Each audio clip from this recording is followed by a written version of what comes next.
So, fellow Sonic fan Streitzer did a video a couple months ago where he talked about Karl Bollers'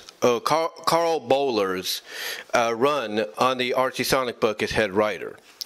And he basically did essentially a 77-minute retrospective on the entire run, basically from the first issue he wrote to the last issue he wrote. And he did talk about some of the positives and even some of the negatives in between, what he considered was some of the best issues, of each year that Karl was the head writer, for the book, to what was some of the worst issues. And surprisingly, one thing he did bring up, of course, was 134 and the infamous slap moment in that issue.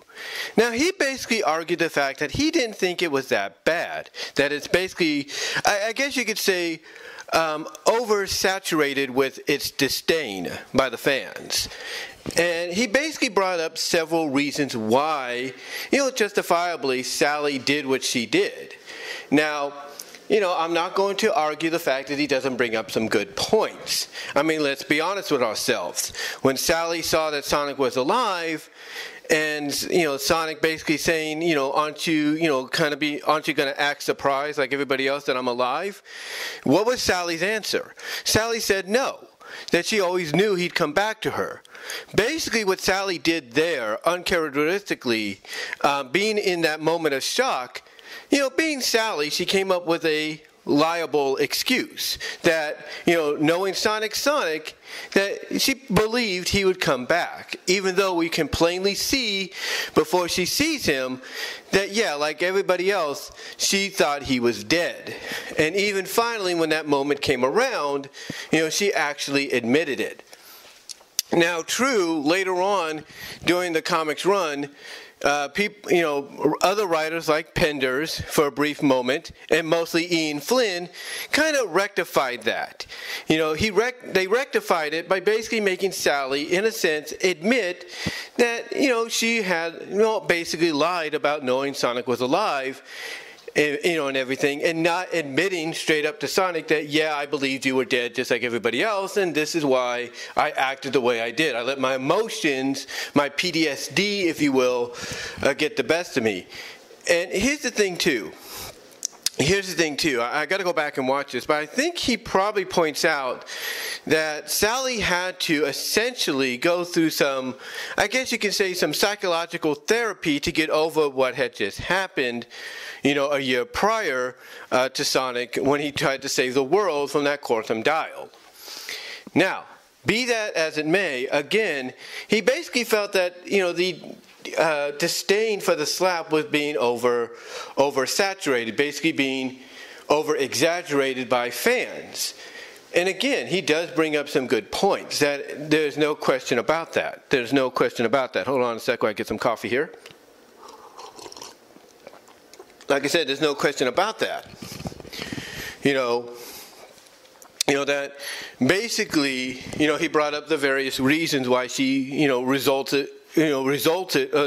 but basically ended up doing what she did in 134. Yes, he does admit could have been handled better, visually and probably script-wise. Yes, he does admit the situation could have been handled better. There's no denying that. I think everybody would agree that it could have been handled better, from a story perspective. But what was done was done.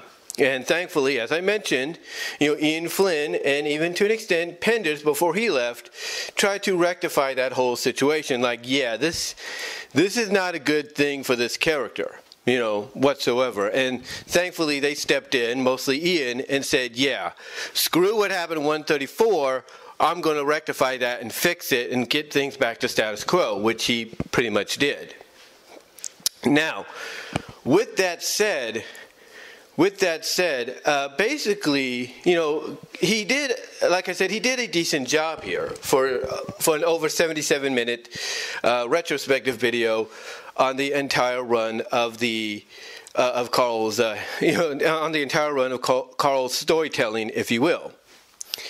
Now, like I said, he brought up some good things and some bad things and stuff like that, which is kind of all right. And you can kind of tell that he wasn't too fond of the whole high school situation and everything, going on there. but what was, done was done, pretty much. But I think if there's one thing a lot of people, even Streitzer, would agree that Karl was mostly known for, and he does kind of point it out here in the retrospective, is over-dramatizing the stories. Basically taking the stories and turning them into essentially what you would see, I guess at the time, which was a popular trend, on television, you would see the, I guess you could put it, I don't know how we would phrase it, the kind of the teen movement, if you will, the kind of the Twilight teen movement, if you will. Basically Karl took, I'm assuming, the trend that was the hottest at that time, the teen Twilight-like movement, and utilized it to kind of help tell the stories. Because one thing I believe Karl was doing, and the same with Penders as well, Ian, I think, kind of had a better idea of, you got to make the comic for everybody, give everybody something here and there. But I think the one thing that Ken and Karl basically had in common was that since the audience of the comic was growing up, that the characters and the stories they're associated with in that comic and the comic itself had to grow up as well, which is why Karl went down the road that he did.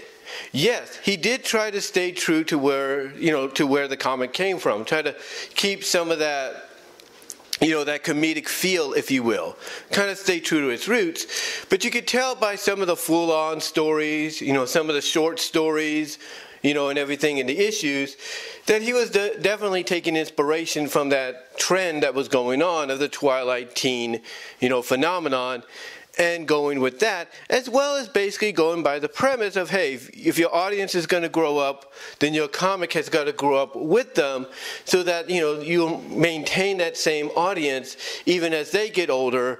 In the process, you can allow the comic they enjoy to get older with them. The stories get more mature, the characters get more complex, stuff like that. So there's no doubt that Karl definitely lent a hand in that, especially when you see how things are kind of, over-dramatized, during the run. There's no doubt noticing that, whatsoever. He's basically the storytelling, just by his storytelling, you could tell, there were certain things that they were touching upon and doing that felt like these belong in novellas, if you will, or these belong in the chapter books or the novels, movies like Twilight and The Hunger Games and all of them came out of, or were inspired from.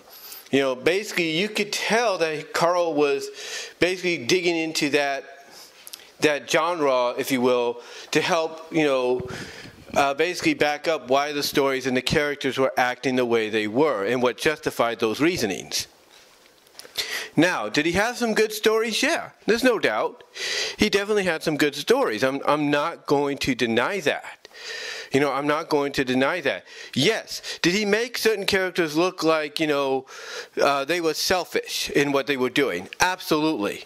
I mean, one criticism people could give Karl when he did the adaptation of Sonic Adventure, if you will, for the comic, which for the time was one of the longest adaptations that Karl, and I think by extension Ken Penders, had done for the comic, and probably the longest story arc for the comic at that time, because basically it spanned across a lot of issues. It took one 48-page super special issue and other regular issues to follow to complete it. And originally, it was also supposed to be extended into the Knuckles book before it got canceled, and thus the Knuckles stories that would have been its own more expanded continuation of the Sonic Adventure adaptation were condensed down to pretty much a fragment of what they were as backup stories in the regular Sonic comic. But still, when people go back to this adaptation, like I said, the one thing that always gets pointed out is one of the negative things that he did from a character perspective, and that's with Amy Rose. You see, Amy Rose basically was determined to be, with the Freedom Fighters. She wanted to go to Station Square with them. And some might even argue she also did what she did because she wanted to finally find a way to be with Sonic, impress Sonic. if you will. So the moment people talk about that, they consider is Karl's one of his crowning achievements of painting a established character in a negative light was when Amy used the ring of acorns to basically wish and age herself older, basically to her more updated, modernized design that she still has to this day. So that was one of the negative aspects, that they felt was a crowning achievement of Karl's, by basically going and doing something like that when it wasn't needed to be done. Like, you could have found another way to make it happen, just not in that way. Again, the other thing, like I said, that people talked about, which kind of had the positives and negatives to it, was when he would basically go the over-dramatization, Twilight kind of Hunger Games route with these stories. For example, when pretty much, he had Sally, I guess you could say, be possessed by the sword of acorns, which pretty much was connected to the source of all, and pretty much trying to tell her, hey, this is what your future is going to have. This is where your future is leading you, and you need to know this stuff if you're going to be leader, and everything. But Sally basically saying, no, I don't want to accept this, and that the sword is saying, no, you have to accept it. It's your destiny. So, there was that over-dramatization there, because even when Alicia, her mom, was wondering, what's wrong with you, what happened, Sally's answer to her at the end is, I think it's my destiny. I think it's my destiny calling me. And again, you could tell that that's inspired by the likes of a Twilight and a Hunger Games and others. And because again, at that time, I think while they were still in book format and getting ready to be produced into movie format, these were the popular trends. You saw these kind of stories populating all of media, books, online, comics, if you will, television to an extent. You started to see it really popularize, the industry, take hold of the industry. And Karl basically, and by extension Ken Penders, felt like, hey, this is what's popular with the fans. Let's utilize that, and that's what they did. That's what they did. So, so basically, long story short, when you look at the stories that Karl did, yeah, some of them were good, there's no doubt, and some of them were not so good, and some were in the middle. But basically, the one common goal, I think, the one common pattern that a lot of people say they could see when it comes to a lot of these stories is the fact that basically Karl Bollers took inspiration, and I'm sure he's not the only comic book writer out there that took inspiration, but you could tell he took inspiration from the trends that were hot at that time, the popular modern more storytelling trends of the likes of a Twilight or a Hunger Games or whatever was, or Divergent, if you will, whatever the most popular, teen drama, preteen, teen drama trends there were at that time when it came to storytelling, you could definitely tell he took that as inspiration for his run. Now, overall, in closing, do I think his run was bad? No. Do I feel that he has a lot of do I feel like he has a lot of baggage that came with it due to the way certain moments and characters and stuff were handled? Yes. Do I think he needs to come out eventually, because I think he has before, but I think he needs to come out eventually real soon and truly, in an interview, a Q&A, whatever, clarify, the reasoning for a lot of these things?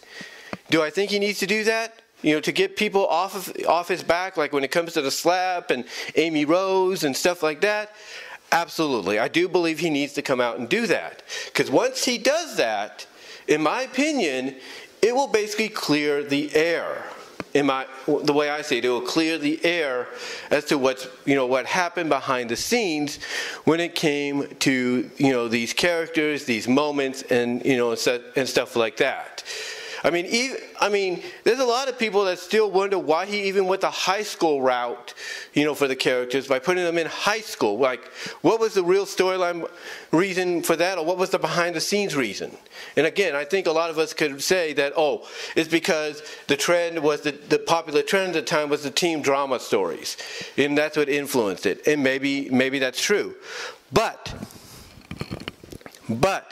I would like to hear it from his own mouth. I'd like to hear it from his own words as to what that reasoning was. But anyway, though, guys, I just wanted to come on here, give a response to Streitzer's Archie Sonic's retrospective on Karl Bollers and his run as Archie Sonic head writer and the ups and downs he went through. But what are your thoughts? What did you think about Karl when he ran? Or when he ran as the head writer?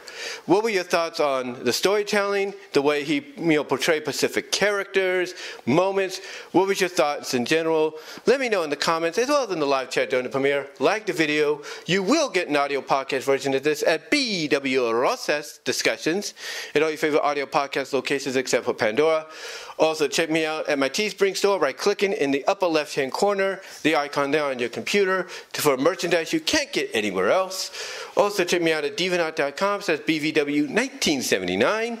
Also, check me out at VENMO at BW Rosses for content you can't get here on YouTube. Also, support me over at Venmo at Brian-Walmer-2 and at Cash App at BW Rosses 98 and at Patreon.com, so that's BW Rosses for the $1 or $3 tier. But guys, let me know what your thoughts are overall. I'd love to hear from each and every one of you on this. And until next time, I'm out.